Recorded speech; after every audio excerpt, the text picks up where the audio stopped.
everybody doing? Thought I would review another guitar that I've had for a while, and got me to wondering what will happen to these guitars. This is, I'll give you, try to look at it a little closer. This is a Michael Kelly 1955 Carmel Burst. I've got the screws out of this control plate right at the moment, so disregard that. The only things I've done to this guitar is I put some Graphtec saddles on it. I did reverse the control plate because I like having the volume switch up here close to where you play, and I put some Graphtec string tees on there, and then just some setup adjustments. That's about all I've done to it. So we'll try to look at what makes this guitar special, and if there's anything about it I'm not a fan of. As far as I can tell, the brand Michael Kelly, which isn't named after a person named Michael Kelly, it's another guy, I can't remember his name. I think Michael and Kelly were the name of his kids or somebody's kids or something like that. Anyway, at some point he sold the company. Somebody else took it over, and then I could find online like 2014 or 2015, he took back control of the company, at least in part, through partial ownership. I believe they are currently owned, at least in part, by Sam Ash. And with Sam Ash filing for bankruptcy, I don't know what that means for this brand. I did read that Sam Ash had been bought by Goner, I think is the name of the company. They sell guitars online, and I know Sam Ash is going to continue to sell guitars online. I think it'll be interesting to see if these guitars start showing up on the Goner website among the other guitars that they sell. The MSRP on this guitar, which I seriously doubt anyone has ever paid this. I think the MSRP is just a high price they stick on these models to make it look like it's worth more than what it is, but Sam Ash lists the MSRP at $940. I think they normally sell for around $400 to $500. They've got it listed as a price of $399 that has been marked down to $351 with their clearance sale. I found one used at Guitar Center around $320. I found some used on Reverb for anywhere from $300 to $350, which is interesting because you can buy a brand new one for $350 currently from Sam Ash. They're really nice looking guitars. This one is supposed to have a Swamp Ash body. I will tell you that it's pretty heavy. We'll get on a scale here in a minute and see. It's a nice looking finish. Nice tummy cut right there. It's got a quilted maple top. It's got maple binding. It's got this nice little Michael Kelly embossed symbol here on the side. It's got a, I don't know if you can see that. Let's turn this up. It says custom collection on the neck plate. Nice arm carve right here. I'm not sure how well that shows up. It's a gorgeous guitar. It has satin finish on the neck, which I really enjoy. Some standard kind of generic tuners there. All right, I had to take a short phone call there. I think I was saying the tuners are just kind of some generic, they're branded MK Michael Kelly, but they're just your basic cheap import tuners. They work. There's nothing wrong with them. They're just nothing great either. Let's see. Modern C neck. It's actually a fairly thin neck. It's got a 43, says a 43 millimeter nut. I actually measured it. It's like 42.8. This one has a Palfaro fretboard, which I just heard today. It's interesting. Fender's gone back to rosewood on their Player series guitars. Who knows? Maybe one day Palfaro fingerboards will be scarce and hard to find. I thought this guitar had a compound radius neck, but it doesn't, or compound radius fretboard. And it's not listed on the website what the radius is, but it's a 12. It's a 12-inch radius all the way down. So if you like a flatter neck, kind of a Gibson style neck, this one works pretty good, except it is a 25.5-inch scale, so it's more of a Fender style scale length. Let's see, 22 frets, I think. Yeah, 22 frets. The fretwork was good on this one. I don't remember that I did anything to it. Not much rolling on the edge of the fingerboard.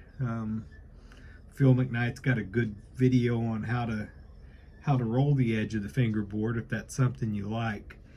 So the pickup situation, Tele purist will hate this because it's got a humbucker, a full-size humbucker in the bridge position and a mini humbucker in the neck. What I will say is that this metal bridge around this humbucker definitely changes the tone a little bit from what I would expect from a humbucker, and gives it more of a Tele sound. You're not going to get a pure Tele sound from that. I like the mini humbucker in the neck, and I on most Telecasters, I think a mini humbucker is preferable in the neck to the little single coil Tele pickups that come with them. It's got push-pull pots. The push-pull here splits the bridge pickup. Push-pull here splits the neck pickup. Gives you some good tonal options. Like I said, I did turn this control plate around. It's got kind of mini pots with the push-pull stuff on them. That's a 0.047 capacitor. And it's got a made in Korea Alpha PCB switch. It works okay. It's obviously nothing special. And who knows how long it'll last. I've never heard good things about the PCB switches, but let's get these back in here.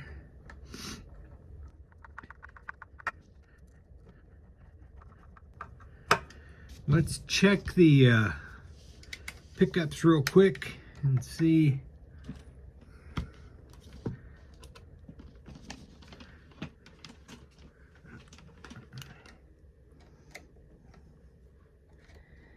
See what we got.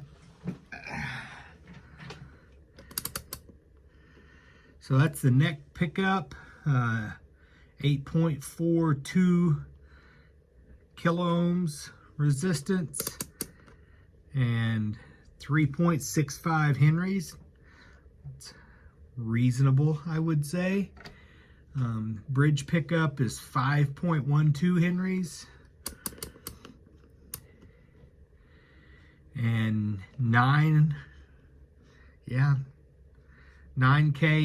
on the resistance. Split it, it's going to go to, about 4.5, as you would expect. Same thing on the neck position, 4.3. Go to the middle, 2.2 with the splits. 4.4 with the splits off. kind of what you'd expect from humbucker pickups. I kind of like the way they sound. I was pleasantly surprised with how well these push and amp. Now I'm really interested to get the scale out and see what this thing weighs, because I haven't weighed it, but it feels pretty heavy to me. I did notice online that they are selling what's called an enlightened version of this, which is a different wood that is supposed to be lighter, and I understand why, because it's not terrible. It's 8 pounds, 7.6 ounces. Probably can't see that there. Yeah, 8 pounds, 7.6.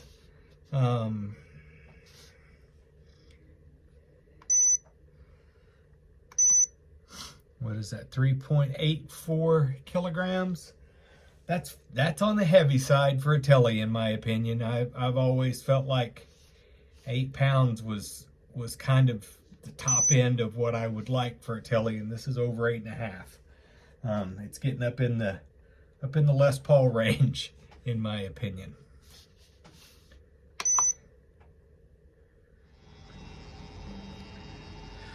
All right, it's raining pretty good outside right now, so I'm gonna try to give some tone examples from this Michael Kelly guitar. On the neck pickup right here, and it's so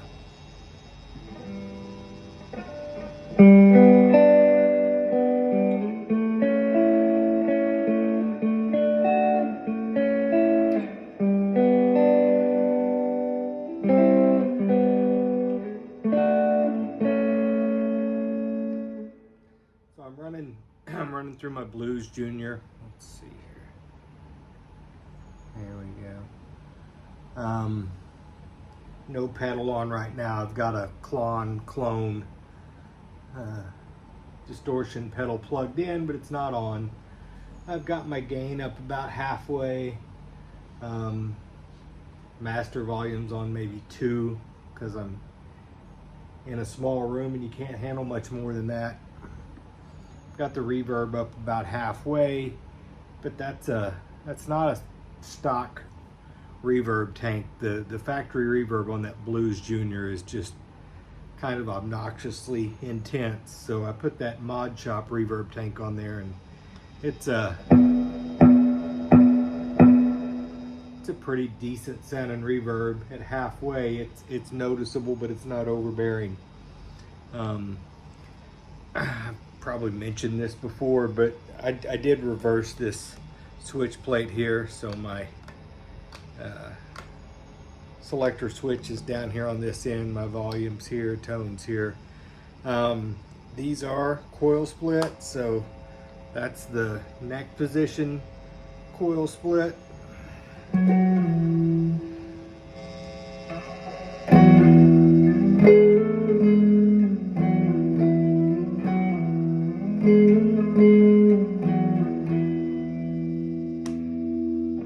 And you obviously get more hum that way. Bridge position split.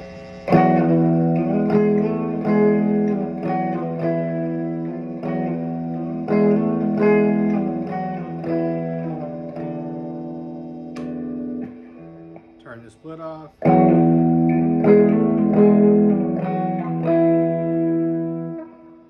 Let's turn this. Let me get in the middle position. Coil splits off. I'm gonna hit this distortion pedal.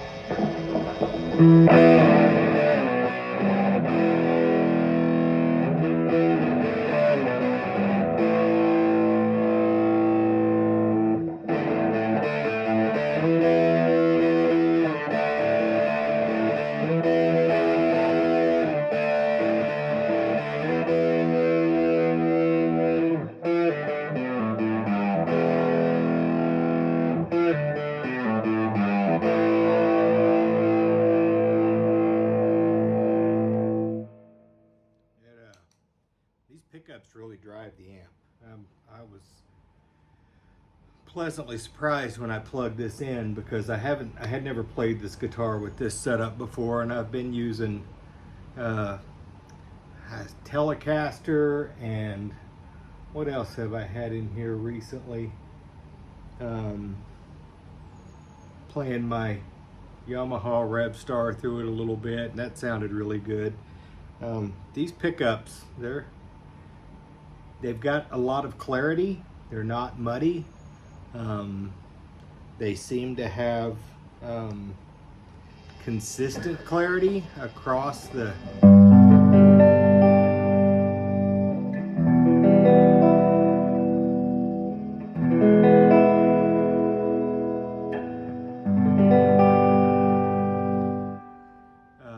not too muddy, not too bright.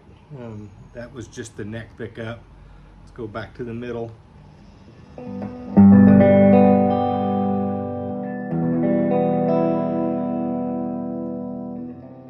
bridge.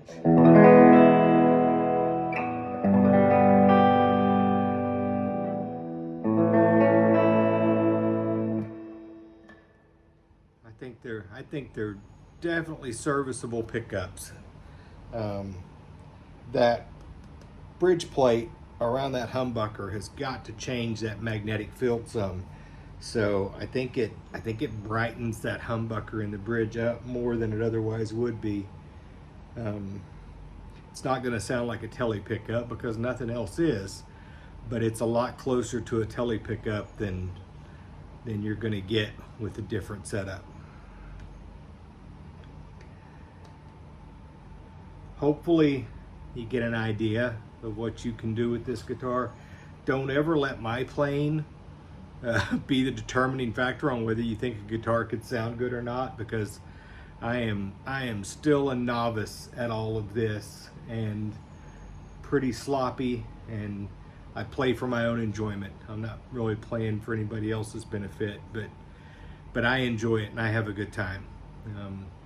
Anyway, if you want what I would say is a much nicer than standard Telecaster, this is a good affordable option you can find right now at a bargain. Let me know what you think. Have you had any experience with Michael Kelly guitars? And if you have, what have your experiences been? It's the only one I've got. I'm not sad that I bought it, although I don't really play it that much, and I think that's mainly because of the weight. I tend to find myself drawn to lighter guitars for whatever reason. It doesn't matter when it's sitting on your leg, but I'm still drawn to the lighter ones. Anyway, I hope you guys have a good day. We'll see you soon.